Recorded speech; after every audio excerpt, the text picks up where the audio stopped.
जय श्री कृष्ण। अभी तक भगवान ने यह बताया पूर्व श्लोकों में कि काम ही पाप का मूल कारण है।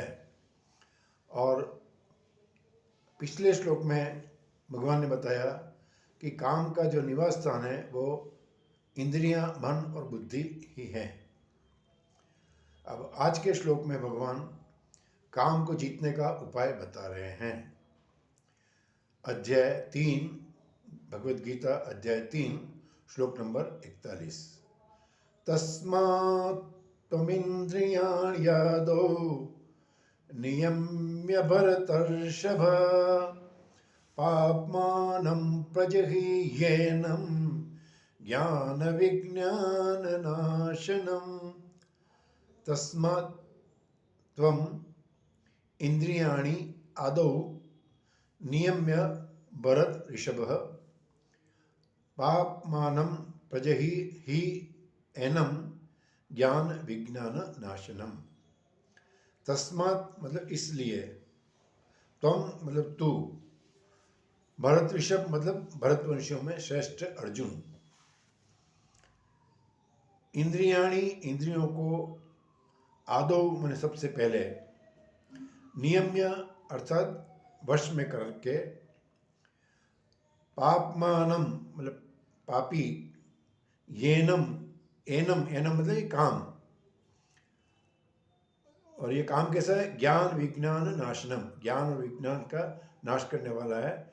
उसको प्रजहि, ही मतलब पहले तो ही एनम लिखा है, ही मतलब अवश्य, मतलब निश्चित रूप से, प्रजहि मतलब बलपूर्वक मार डाल। तो इस श्लोक का अर्थ हुआ, भगवान कहते हैं इसलिए हे अर्जुन, हे भरतवंशियों में श्रेष्ठ अर्जुन, तू सबसे पहले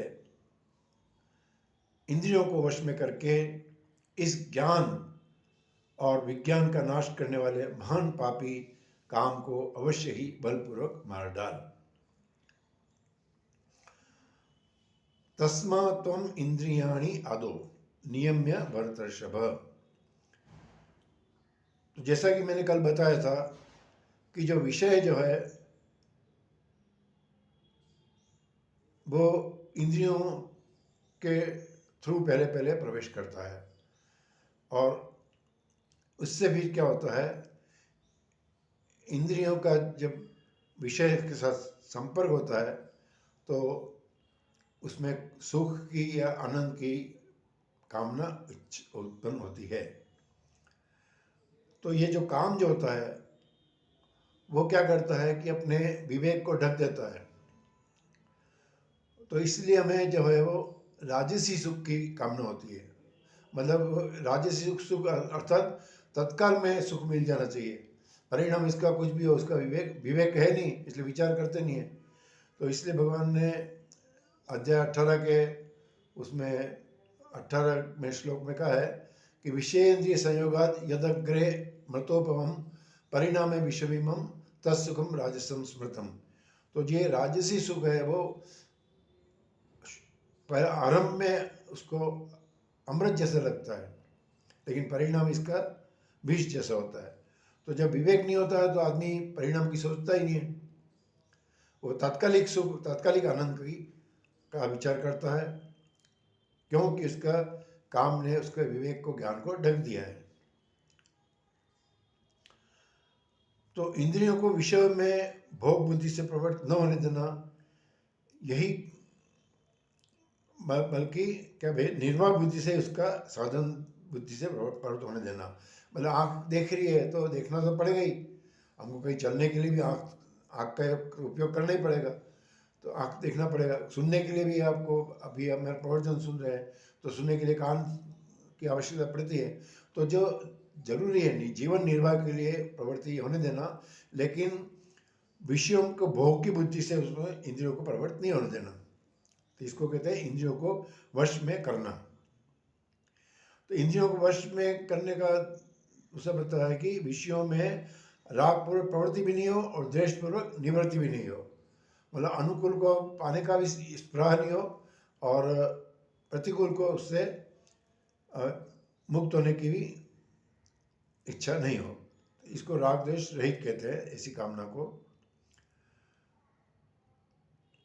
तो शास्त्र के अनुसार कर्तव्य पालन करना और अर्थ अकर्तव्य का त्याग करना, ये इंद्रियों में, ऐसे करने से इंद्रियां वश में हो जाती है।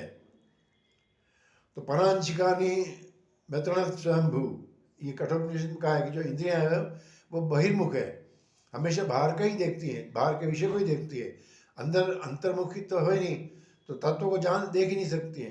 तो यहाँ पे एनम ज्ञान विज्ञान नाशिनम, एनम माने ये इस काम को ज्ञान विज्ञान का नाश करने वाले। तो ज्ञान अर्थ मतलब जो साधारण ज्ञान होता है वो ज्ञान कहलाता है, और विज्ञान मतलब तत्व ज्ञान, बोध जिसको कहते हैं। तो साधारण जो विवेक तो सब में है, पशु पक्षियों में भी जीवन निर्वाह के लिए होता है, लेकिन पशु पक्षी क्या है, वो इंद्रियों का विषय सुख ही भोगना, उनको इतना ही वो होता है, विवेक होता है, इससे अधिक विवेक नहीं होता उनको। धर्म अधर्म, कर्तव्य अकर्तव्य, सही गलत, इसका विवेक नहीं होता है, परिणाम की विचार नहीं करते हैं। मनुष्य में विवेक है, लेकिन काम के कारण मनुष्य के जब विवेक ढक जाता है, इसलिए मनुष्य भी पशु पक्षी की तरह हो जाता है।